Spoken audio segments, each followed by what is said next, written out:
द्वितीय द्वार, वर्तमान का सत्य। राजा विक्रमादित्य ने द्वितीय द्वार की ओर देखा। यह किसी अदृश्य शक्ति से बना हुआ था। कभी यह जल की तरह तरल दिखता तो कभी दर्पण की भांति। इस द्वार के पार क्या छुपा है? काल पुरुष बोले, यह द्वार तुम्हें स्वयं का असली रूप दिखाएगा विक्रम। यदि तुम सच्चे राजा हो तो इसे पार करने से मत डरो। राजा ने बिना संकोच द्वार पार कर लिया। यह दर्पणों का संसार था। जैसे ही राजा द्वार के अंदर गए, वे एक विशाल कक्ष में पहुंच गए। यहाँ चारों ओर अनगिनत दर्पण थे। हर दर्पण में विक्रम का कोई न कोई रूप दिख रहा था। एक में वे एक योद्धा थे जो युद्ध भूमि में तलवार चला रहे थे। दूसरे में वे एक बूढ़े राजा थे जो अपने सिंहासन पर बैठे थे। तीसरे में वे एक साधु थे जो हिमालय की गुफाओं में ध्यान कर रहे थे। और चौथे में कुछ ऐसा था जिसे देखकर राजा कांप उठे। यह मैं कैसे हो सकता हूँ? विक्रमादित्य ने देखा। वे एक आधुनिक शहर में खड़े थे। चारों ओर बिजली से चमकती इमारतें थीं। लोग अजीब वस्त्रों में घूम रहे थे। और सबसे चौंकाने वाली बात, यह मेरा प्रतिबिंब कैसे बदल गया। अब वे एक साधारण मनुष्य की तरह दिख रहे थे। कोई राजा नहीं, कोई ताज नहीं।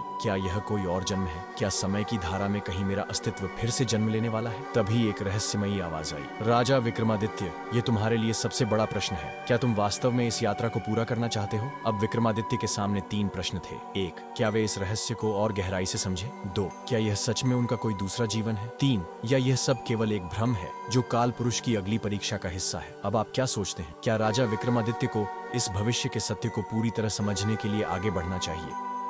अंतिम द्वार, भविष्य का रहस्य।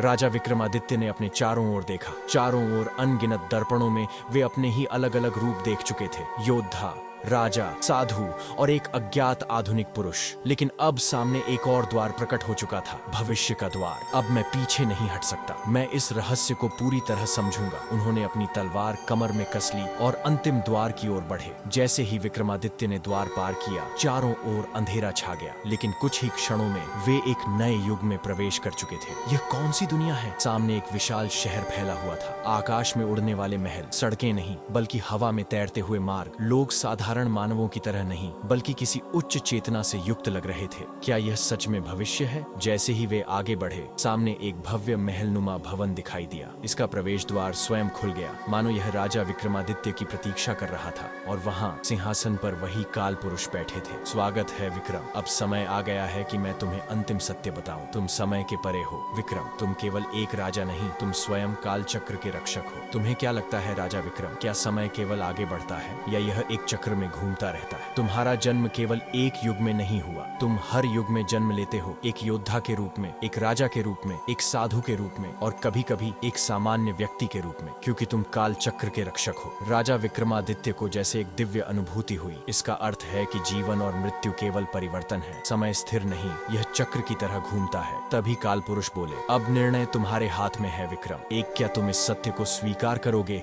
और काल चक्र के रक्षक बनोगे? 2, या तुम अपने राज्य में वापस लौट जाओगे यह ज्ञान भूलकर? यही जीवन का सबसे बड़ा प्रश्न है। क्या हम अपनी वास्तविकता को समझने के लिए तैयार हैं? क्या हम स्वयं को पहचान पाएंगे या हम उसी भ्रम में जीवन जीते रहेंगे? याद रखो, सत्य केवल उन्हीं को मिलता है जो डर को छोड़ते हैं और अज्ञात की ओर बढ़ते हैं। जो अपनी सीमाओं से परे देखने की हिम्मत रखते हैं, वे ही अमर हो जाते हैं। अब राजा विक्रमादित्य क्या करेंगे? वे इस सत्य को स्वीकार करेंगे या अपने पुराने जीवन में लौट जाएंगे?